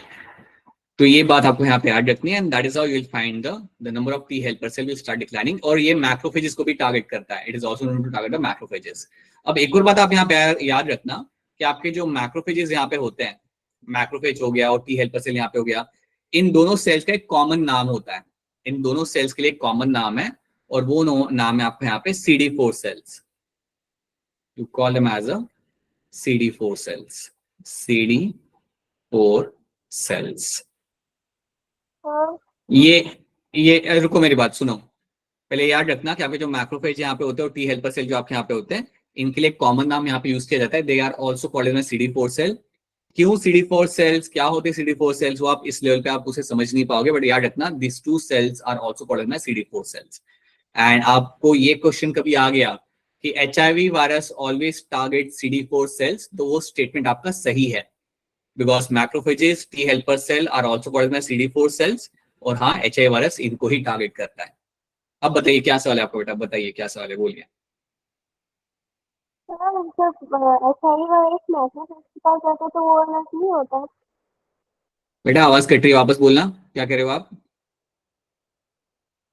HIV जब से मैक्रोफेज के पास जाता है तो मैक्रोफेज को पता नहीं चलता कि मतलब कोई वायरस आया है। नहीं नहीं नहीं नहीं, उसके वो जो कुछ कर नहीं सकता, मैक्रोफेज तो वैसे भी कुछ नहीं कर सकता, मैक्रोफेज के अंदर चला गया वैसे भी कुछ नहीं कर पाएगा। मैक्रोफेज जो आपके घूम रहे होंगे उसके अंदर ये चला गया, वो जाके अपना नंबर वहां पे इंक्रीज करेगा, and they will die, and then they will target more number of CD4 cells, T helper या मैक्रो जो भी उनके सामने आएगा उसको पकड़ लेंगे, तो it can not do anything over there. ठीक है, तो इतनी बात याद रखना। तो ये जो आपकी स्टोरी यहाँ पे बताई गई है शॉर्ट में मैंने, this is to tell you that with the course of time the immune system will get compromise. तो इससे क्या होगा आपका यहाँ पे, आपका इम्यून सिस्टम यहाँ पे आपका हो जाएगा compromised, your immune system becomes compromised. This is something you have to know. Right? अब इतना तो हमने यहाँ पे देख लिया, अब थोड़ा इस पे और देखते कि यार बेसिकली आपका ये सेल जाके कर क्या, बेसिकली HIV वायरस आपके अंदर जाके करता क्या है। So let's try to see that. पहले ये देख लो कि ये इसकी पिक्चर है, यहाँ पे you can see the 2 strands of single stranded RNA molecule आपको यहाँ पे दिख जाएंगे, ये ब्लू कलर के, राइट, 2 स्ट्रैंड आपको यहाँ पे दिख रहे हैं। ये सारे नाम आपको याद नहीं रखने, ठीक है, सारे नाम आपको याद नहीं रखने, ये बहुत एडवांस लेवल की चीजें आपको याद नहीं रखती, लेकिन इतना याद रख सकते हो कि ये जो आपका स्ट्रक्चर है यहाँ पे, that is my made up of my glycoprotein, ये वही आपका स्पाइक है जो मैंने नहीं बताया था आपको यहाँ पे, that is made up of my glycoprotein, ये याद रखना है यहाँ पे। और जो पर्पल कलर का जो स्ट्रक्चर है that is going to be, ये किससे बना हुआ है आपका यहाँ पे पर्पल वाला outer structure, lipid envelope lipid. Right, this is my lipid envelope, ये मेरा लिपिड एनवेलप से बना हुआ है मेरा यहाँ पे, बिल्कुल सही, right. And then on the other side जो ग्रीन और येलो है ना, these are my 2 protein covering जो आपको यहाँ पे मिल जाती है। ठीक है, तो इतनी बात आपको यहाँ पे रखनी है याद। अब देखो ये करता क्या है, वायरस बेसिकली अंदर जाके करता क्या है, तो इसको मैं यहाँ पे समझाता हूँ आपको कि अज्यूम दैट ये मेरा यहाँ पे सेल है, ये मेरा यहाँ पे सेल है जो अपनी लाइफ हैप्पीली इंजॉय कर रहा था। ठीक है, मेरा टी हेल्पर सेल है, अपना पेट्रोलिंग कर रहा था, ये सोचिए कोई भी बाहर से आएगा तो मैं सब संभाल लूंगा, इसे क्या मालूम था, अब कुछ नहीं संभलना। So now you will find कि अगर इसके अंदर HIV वायरस आपका आता है, सो अज्यूम दैट कि अगर HIV वायरस समझे मेरा यहाँ पे HIV वायरस मेरे यहाँ पे खड़ा है, so I have this HIV virus over there, you have this HIV virus। अब HIV वायरस के अंदर जो आपका जेनेटिक मटेरियल यहाँ पे होगा वो होगा आपका RNA, so you have a single stranded RNA over there, right? अब ये RNA आपके यहाँ पे अंदर आ चुका है, so now you have this single stranded RNA which has entered inside the cell। ठीक है, अब सेल के अंदर याद रखना आपका जो टी हेल्पर सेल है उसके पास है उसका खुद का न्यूक्लियस, और खुद का न्यूक्लियस तो होगा, उसके पास उसका खुद का DNA भी यहाँ पे होगा। ठीक है, अब now you have the orange colour का structure you have in front of you is my viral RNA, this structure over here is going to be your viral RNA, ये मेरा यहाँ पे है वायरल RNA। अब ये जो मेरा वायरल RNA है यहाँ पे, इसको हम कन्वर्ट करेंगे इनटू वायरल DNA, ये जो मेरा RNA होगा इस वायरल RNA को यूज करके मैं बनाऊंगा मेरा यहाँ पे viral DNA, so this will be used to convert my viral DNA। और ये करने के लिए मेरा कौन सा एंजाइम मेरी यहाँ पे मदद करेगा, RNA reverse transcriptase. Transcriptase. Reverse transcriptase. कौन था ये RNA ट्रांसक्रिप्टेज वाला? सर मैं वापस, ये कशिश नहीं, मोनिका, बहुत बढ़िया मोनिका, बहुत बढ़िया। ठीक है, so viral RNA will convert into your viral DNA, and that is something which will be happening because of the reverse transcriptase. Reverse transcriptase. Sir ये क्या बनाया है, ये अंदर वाइट वाइट सा? ये तो सेल के अंदर का न्यूक्लियस है और उसके अंदर ये डीएनए है, ये है जीनोमिक डीएनए। हर एक सेल के Okay, अंदर अपना sir. खुद का डीएनए होगा ना, that is something I have made, so this is the genomic DNA. ये आपके यहाँ पे जीनोमिक डीएनए है। तो याद रखना हमने यहाँ पे क्या किया, हमने हमारे यहाँ पे वायरल डीएनए बना लिया with the help of the enzyme reverse transcriptase. तो आपके जो वायरल आरएनए था उसमें से हम बनाएंगे हमारे यहाँ पे viral DNA. So let's make a viral DNA, बनाते हैं उसे येलो कलर का बनाते हैं। Now your viral DNA has been formed, so this is your viral DNA has been formed. ठीक है, अब वायरल डीएनए मेरे यहाँ पे बन चुका है। तो इसको ये बन गया मेरे यहाँ पे वायरल डीएनए मेरे यहाँ पे बन चुका है। अब ये जो वायरल डीएनए आपका बनता है ये इनकॉर्पोरेट किया जाएगा आपके जीनोमिक डीएनए के अंदर। तो ये जाके अटैच हो जाएगा, it will gate integrated in the genomic DNA. ध्यान रखना वायरल डीएनए मेरे यहाँ पे बन चुका है। अब ये वायरल डीएनए मेरा जाएगा और ये अटैच हो जाएगा मेरे जीनोमिक डीएनए के साथ। So it will go and attach itself with the genomic DNA. तो ये चीज आपको यहाँ पे याद रखनी है। So याद रखना viral DNA will go and attach itself, will integrate itself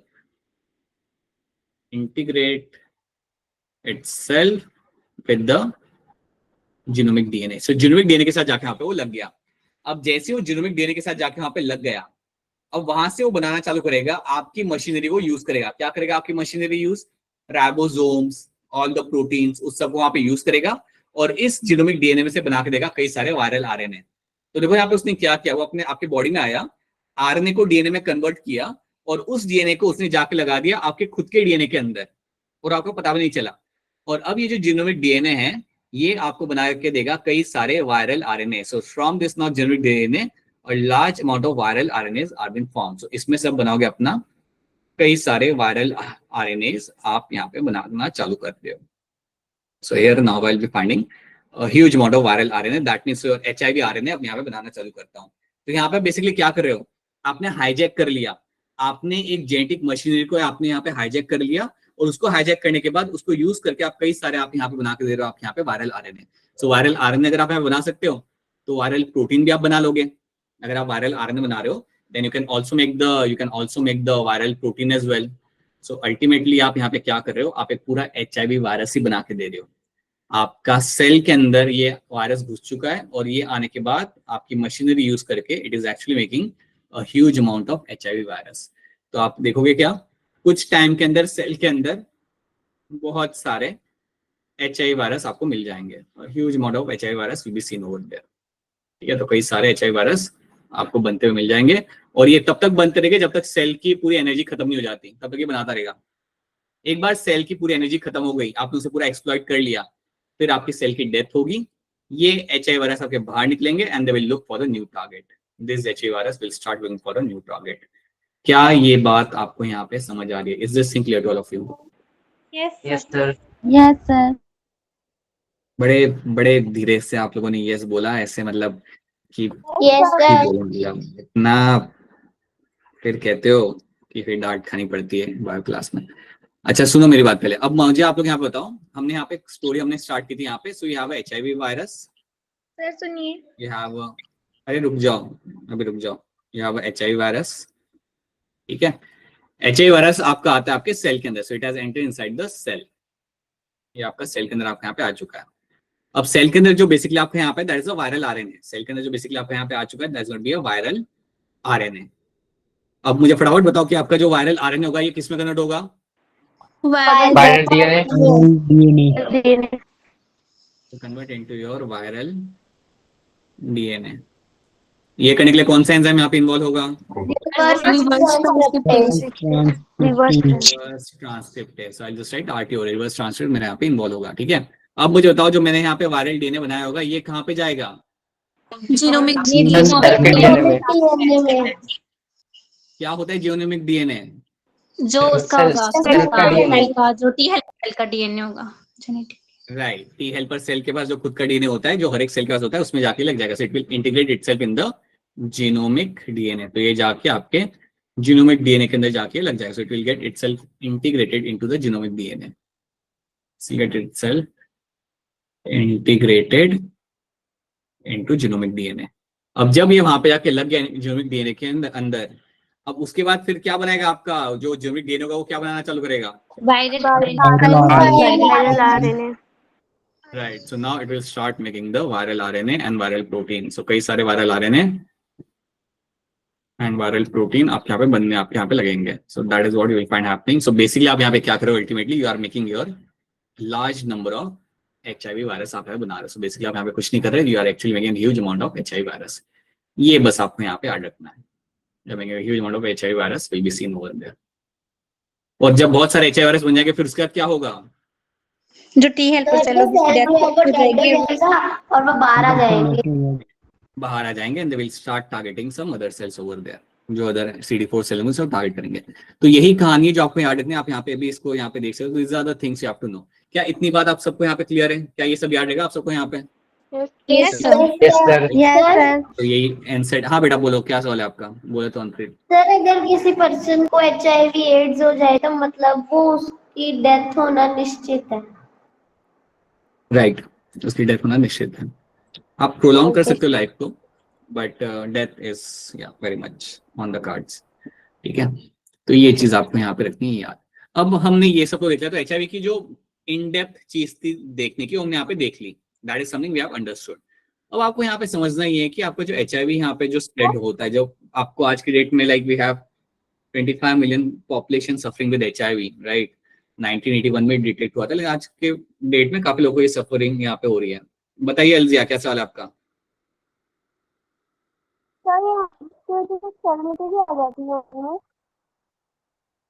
अलजिया बेटा पता नहीं चला बेटा आप क्या पूछ रहे हो, एक बार फिर बताना.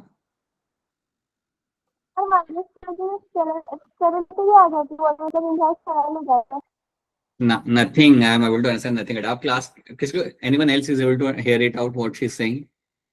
No sir. No, sir. No, sir. Alja, let's wait after the class and then we can resolve that thing. ठीक है.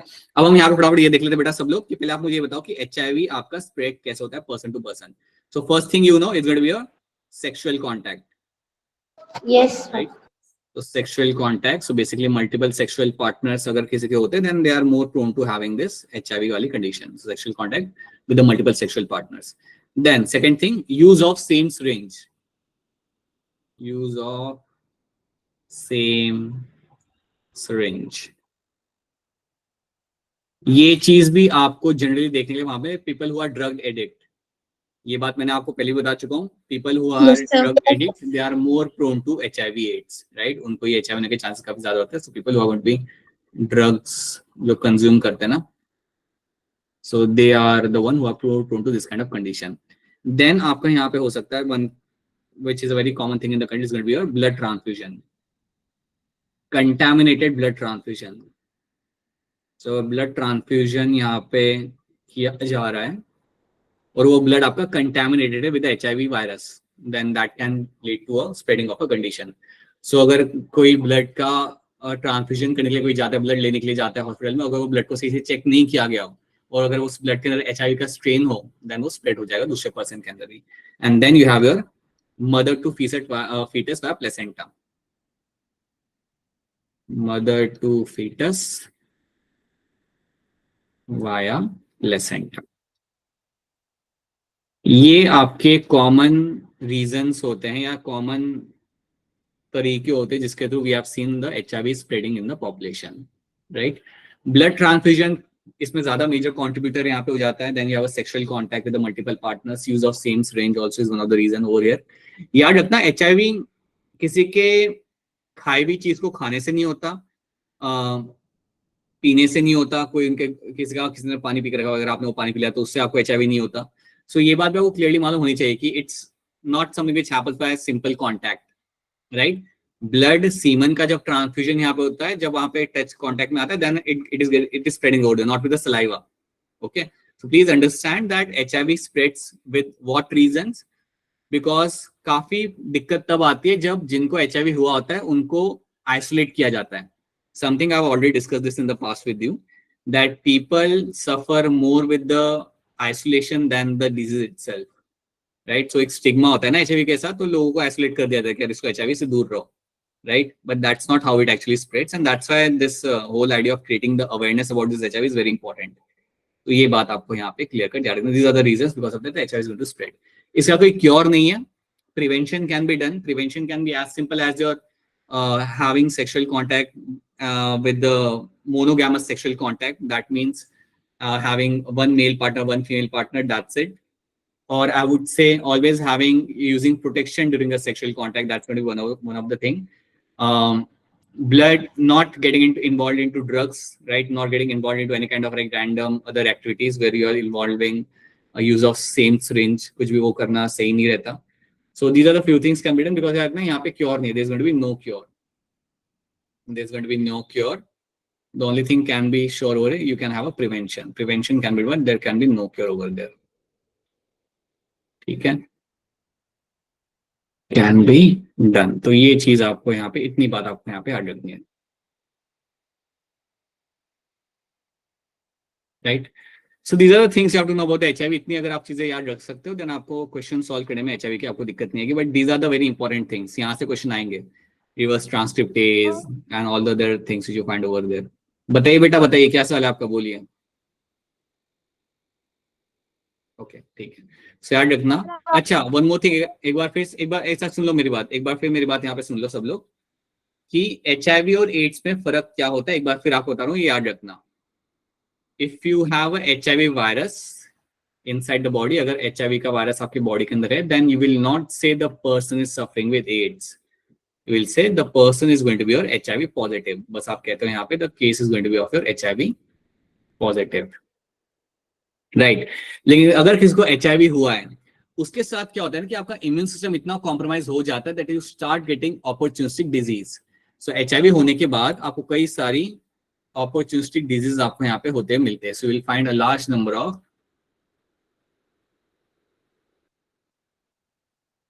अपॉर्चुनिस्टिक डिजीज आपकी होने लगती है एक टाइम के बाद. अगर किसी को अपॉर्चुनिस्टिक डिजीज वहां पे हो रही है, इसके एग्जाम्पल हम यहाँ पे हमेशा याद रखेंगे. You can have an example like a tuberculosis is a very common example. Tuberculosis. There is one type of cancer जो वायरस की वजह से होता है, Kaposi cancer. Kaposi cancer. Even something like a pneumonia is very commonly seen in them. Pneumonia. So अगर ये conditions अगर आपको होते हुए मिल जाए एक पेशेंट के अंदर multiple times and all the time, then you will say the person is suffering with AIDS. So HIV plus opportunistic disease अगर हो रही है किसी को, then you will say the person is suffering with the AIDS, right? Acquired immunodeficiency syndrome, then you will say it is going to be called as your AIDS. और जब हम किसी को कहते हैं that he is suffering with AIDS, then generally उसका life span 1 से 2 साल से ज्यादा नहीं होता. वो बहुत आगे वाला स्टेज जा चुका होता है, then it's very difficult to take care of their health, and generally we find that a person collapses within a year or 2. क्या ये इंफॉर्मेशन आप सबको यहाँ पे क्लियर है? Is this clear to all of you? Yes, sir. Yes, sir. ये बात आपको यहाँ पे याद रखनी है. तो these are the few things which should be very much clear to all of you.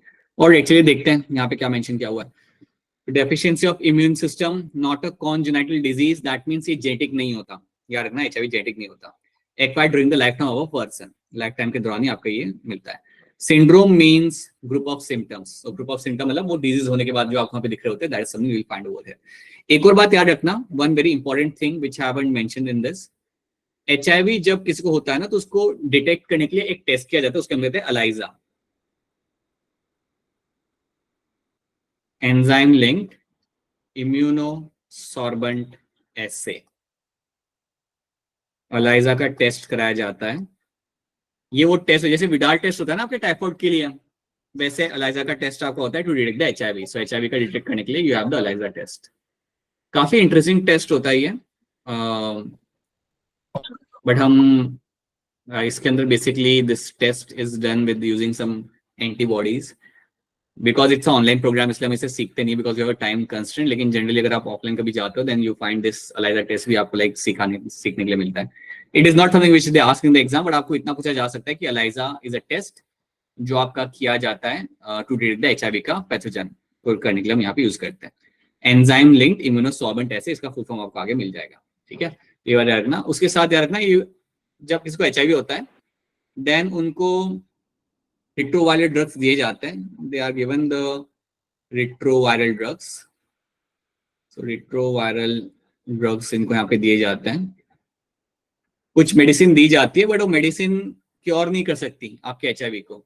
वो बस आपके लाइक वायरस के ग्रोथ को थोड़ा सा कंट्रोल किया जा सकता है in certain way, but it can not actually cure the disease. ठीक है, तो ये बात भी आपको यहाँ पे ऐड रखनी है। So these are the things you get to see. Retrovirus से आपको यहाँ पे एचआईवी एंड एड्स का पहला रिपोर्ट आपको मिला था 1981 के अंदर। कौन सी कंट्री में आपको मिला था ये? यूएसए। यूएसए। राइट।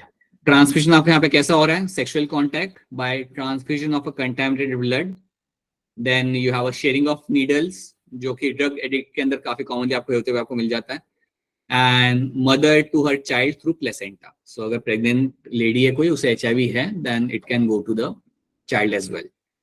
ठीक है, so that is how it will get transported. So ये सारे हैं आपके यहाँ पे ऑपर्चुनिस्टिक डिजीज। मायोबैक्टीरियम आप जानते हो कौन सी है? बैक्टीरियम क्या कॉज करता है? मायोबैक्टीरियम कौन सी बीमारी कॉज करता है? ट्यूबरक्लोसिस बाबा, tuberculosis. You have to be sharp. थोड़ा शार्प तो होना पड़ेगा आप लोगों को। You can not just come and कथा सुनने के लिए नहीं बैठ सकते आप लोग, right? You are preparing for certain kind of exam, you have to be slightly sharp over here. Toxoplasm फिर आपके यहाँ पे हो सकता है, you can have your bacterias, you can have different kind of fungi. हर चीज आपके बॉडी में आके आपका लाइक पूरा हाईजैक करती है आपके बॉडी को, because you have a compromise immune system. याद रखना ये सब आपको इसलिए हो रहा है because you have a weak immune system. Diagnostic test आप यहाँ पे देख पा रहे हो, ELISA enzyme linked immunosorbent test से इसको यूज किया जाता है for detection of this condition. Anti retroviral drugs आपको दिए जाते हैं which are only partially effective. ये आपको पूरा क्योर कभी नहीं कर सकते, but they can actually control the growth over there to an extent. तो ये बातें आपको रखनी है यहाँ पे याद। आपका एचआईवी का रेप्लिकेशन कैसे हो रहा है आप यहाँ पे जानते हो, you know all this thing very clearly. तो इसको हम डिटेल में देखेंगे नहीं। आपका एचआईवी वायरस यहाँ पे आ चुका है, ये आएगा आपके सेल के अंदर। ये जिस सेल के अंदर एंटर करा उस सेल को हम क्या बोलते हैं? T helper cell. सेल या मैक्रोफेजेस। और इनका कॉमन नेम क्या होता है? CD4 cell. Very good, you call them as CD4 cell, जो हम इन्हें यहाँ पे बोल सकते हो। वायरस मेरा यहाँ पे इन्फेक्ट कर रहा है और ये जो अंदर यहाँ पे सेंड करेगा मेरा यहाँ पे होगा वायरल आरएनए डीएनए, राइट। और ये वायरल आरएनए मेरा कन्वर्ट होगा मेरा यहाँ पे with help of reverse transcriptase viral DNA. तो अब ये वायरल डीएनए मेरा यहाँ पे एंटर करेगा इनटू द जीनोमिक डीएनए के अंदर, और वो अपने जाके अपने आप को यहाँ पे इनकॉर्पोरेट कर लेगा। अब आपका जो खुद का डीएनए था वो किसी और के लिए काम करेगा, उसको हमने हाईजैक कर लिया। Now it will start making a new amount of viral RNA अब आप यहाँ पे बनाए जाएंगे बहुत ज्यादा अमाउंट के अंदर। ठीक है, एंड अल्टीमेटली आपके कई सारे आपके एचआईवी वायरस आपके बॉडी के अंदर आपके बन जाते हैं। सो this is what you find over here. अब ये आपके बाहर निकलेंगे और नए सेल्स को जाके इन्फेक्ट करेंगे। So that is what you find happening in this. T lymphocyte यहाँ पे लिखा हुआ, बट आपको क्लियरली याद रखना it is my T helper cell. ठीक है, उसको ही टारगेट करके they will increase their number in this and that is how it is going to spread. Prevention of AIDS यहाँ पे देख लो। So don't die of ignorance, that's what they have mentioned. So prevention के लिए already आपको बताया था, not having multiple sexual partners, monogamous relationship, not in getting involved in drugs, right? Those kind of thing can prevent someone from this kind of condition. Blood transfusion के पहले check कर लेना, that is something. So basically blood transfusion आपको कराना चाहिए एक better healthcare center से, जहाँ पे checking blood की काफी सही से होती हो। So that's your National AIDS Control Organization, कई सारे आपको प्रिवेंशन के तरीके बताता है। रूरल एरिया में इंफॉर्मेशन शेयर करता है कि क्या करना चाहिए क्या नहीं करना चाहिए, like using of condoms during the sexual contact. Those all things have been conveyed by them. Okay, so that is something which is you can see happening over here. ठीक है, making blood banks safe from HIV, ये हमारे control में नहीं होता, but that should be done. Ensuring the use of only disposable needles. आपने कभी notice करना कोई डॉक्टर जब नीडल को यूज करता है तो उसके बाद उसे ब्रेक करके डिस्पोज कर देता है, ब्रेक करके फेंक देता है. That should be done all the time, right? Free distribution of condoms should be done in some rural areas जहाँ पे people are not aware about all those things. Controlling drug abuse. So these are the things you find happening over there. ठीक है, ये drugs दिए जा रहे हैं, निकाला जा रहा है, ब्लड सैंपल समझ नहीं आ रहा, but right. I have first time I'm seeing a picture where drugs is given in the neck वाले area के अंदर. But yeah, these are the things you have to know. Promoting regular checkups, all the things. Avoiding safe sex, advocating safe sex. Okay. And ये picture आपको बता रही है that one should not isolate the people who are suffering with HIV because it creates, that is something which kills them much more earlier than the HIV itself. So, ठीक है, कहानी आपने यहाँ पे देख ली। अब कुछ क्वेश्चन सॉल्व करते हैं। HIV I am assuming that कि आपको यहाँ पे समझ आ चुका है, तो कुछ पहले यहाँ पे क्वेश्चन सॉल्व करते हैं। अब यहाँ पे आप पहले इसको लोगे 30 सेकंड इसे सॉल्व करने के लिए, और अभी हैंड रेज करना चालू करो धीरे धीरे। रीड द क्वेश्चन केयरफुली, गलत आंसर क्या फिर डांट खाओगे आप लोग, and then you will be like कि सर डांटना नहीं चाहिए था आपने। सब लोग अपना टाइम लीजिए and then raise your hand. जल्दबाजी में गलत आंसर हो जाता है।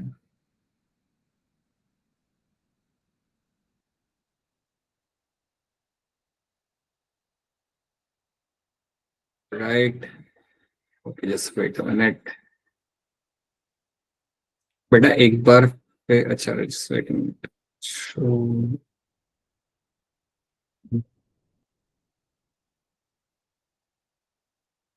आई थिंक एक बार फिर बेटा अपना हैंड रेज करना सब लोग, एक बार हैंड डाउन करके वापस हैंड रेज करना पीपल। ठीक है, ठीक है, चलिए बताइए अनिरुद्ध क्या होगा इसका answer.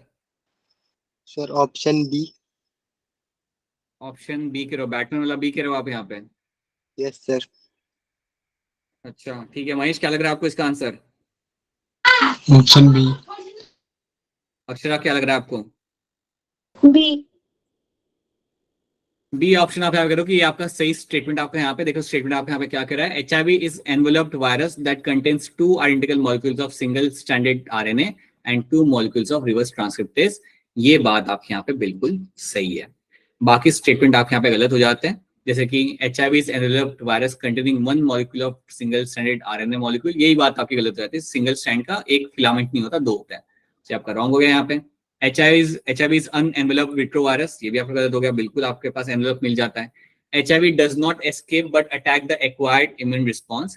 That is also going to be a very vague nonsense statement. So that is why you will find option B becomes my correct answer. 74, ध्यान से देखना इस क्वेश्चन को and then raise your hand.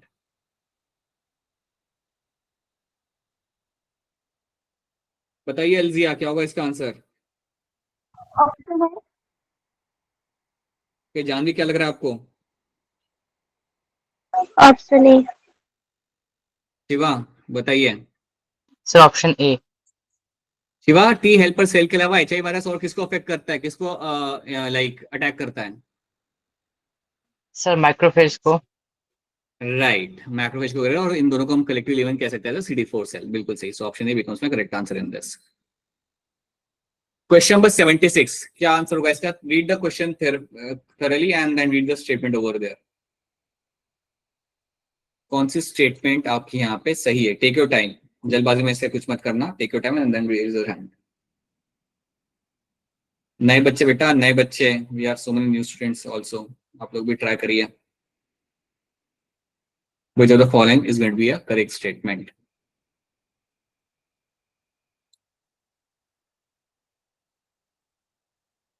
देख लो आराम से। क्या लग रहा है पूर्वा, क्या होगा इसका आंसर।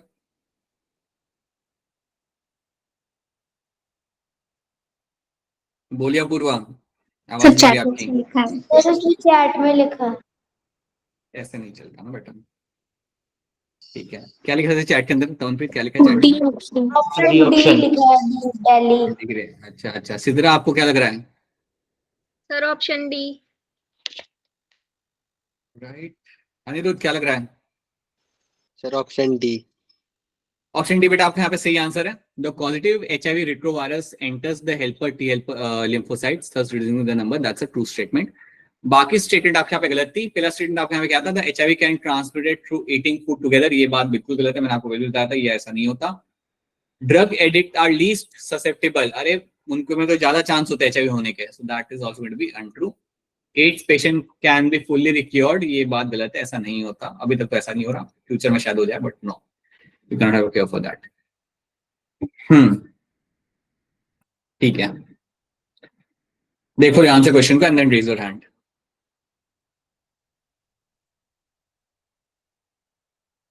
बताइए रानी क्या होगा इसका आंसर।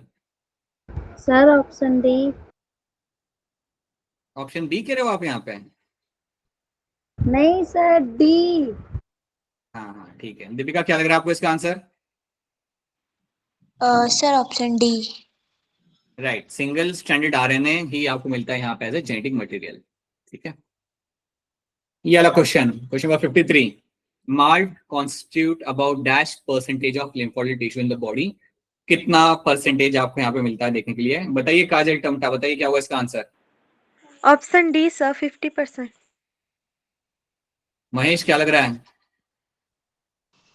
D sir. अरे महेश बताना पड़ेगा कि माल्ट कहाँ मिलता है, ऐसे स्लोली बोल के ऐसा नहीं कि साइड में हो जाओगे आप, बताओ माल्ट मुझे कहाँ कहाँ देखने को मिलता है। ठीक है, अनुशिखा आप बता सकते हो मुझे माल्ट का जो ये टिश्यू मिलता है, लिम्फोइड टिश्यू, मुझे कहाँ मिलता है बॉडी में देखने के लिए? Sir urogenital tract, respiratory tract. Right, and GI tract, gastrointestinal tract, बिल्कुल सही, ये 3 ट्रैक में मुझे मिलता है। And that is my, it is actually going to go a large percentage inside the body, that is going to be 50%. Okay, take your time and then answer this.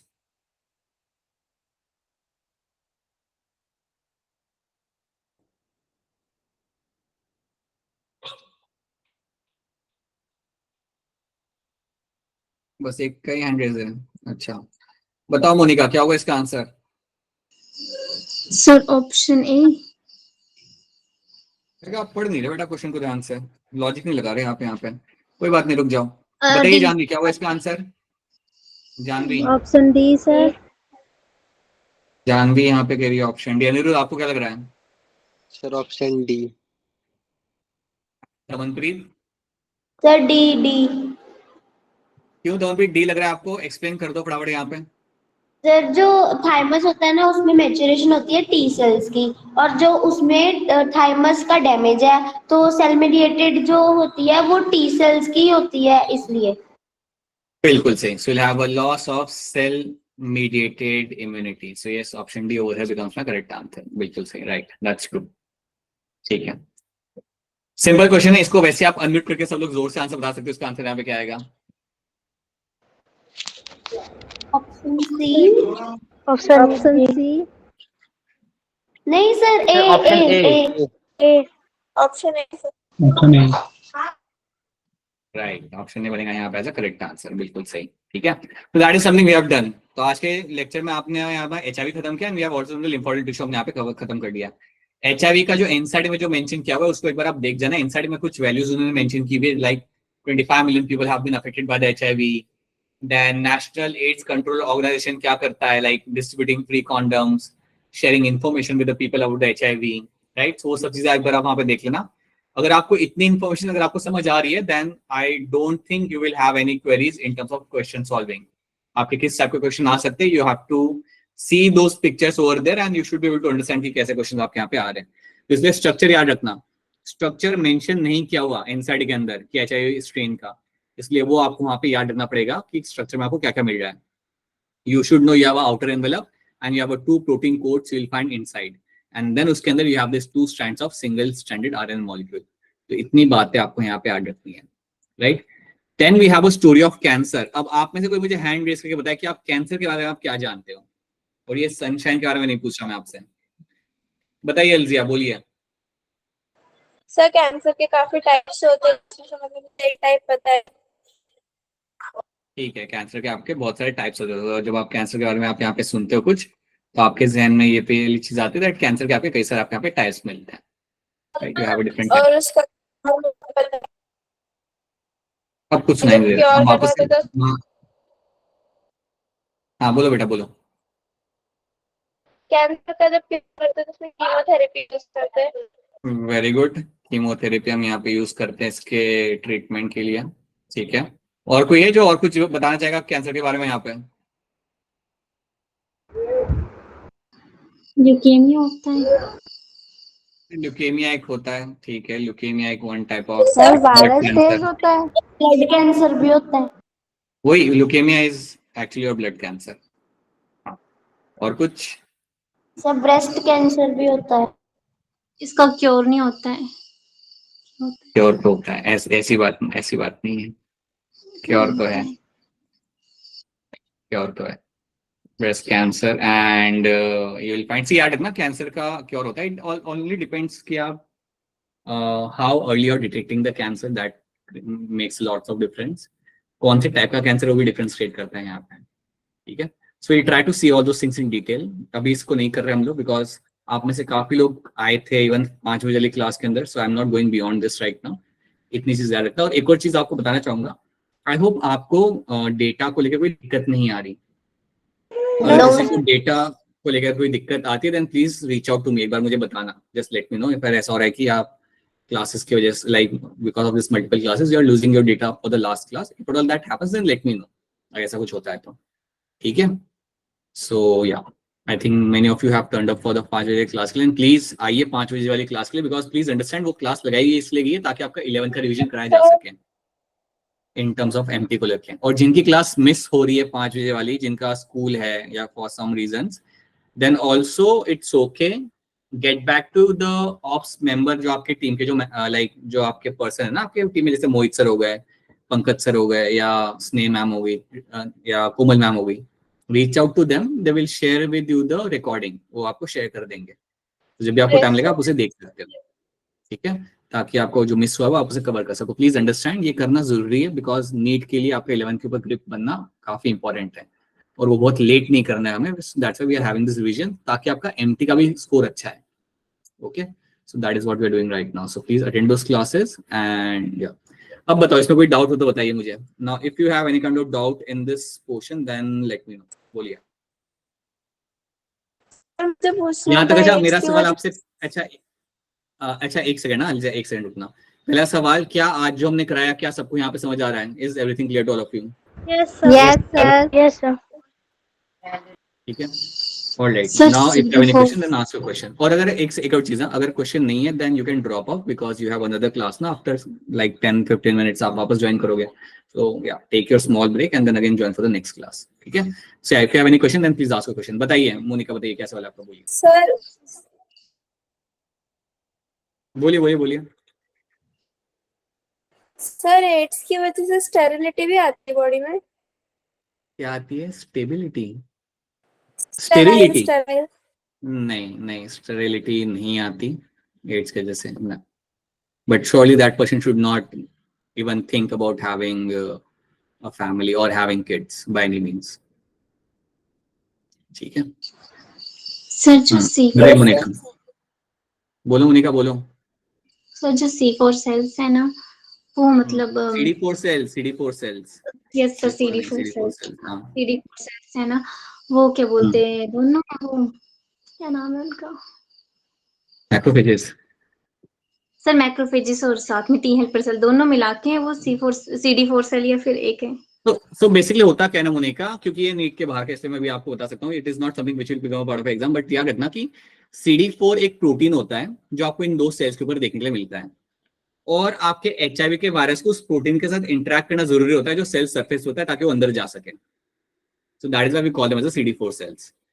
ठीक है, तो दोनों को मिला के, ऐसे नहीं कि इन दोनों को मिला के CD4 सेल बोलते हैं। The CD4 is a protein structure you find on the cell surface जो बहुत इंपॉर्टेंट है HIV वायरस के लिए ताकि वो अंदर जा सके।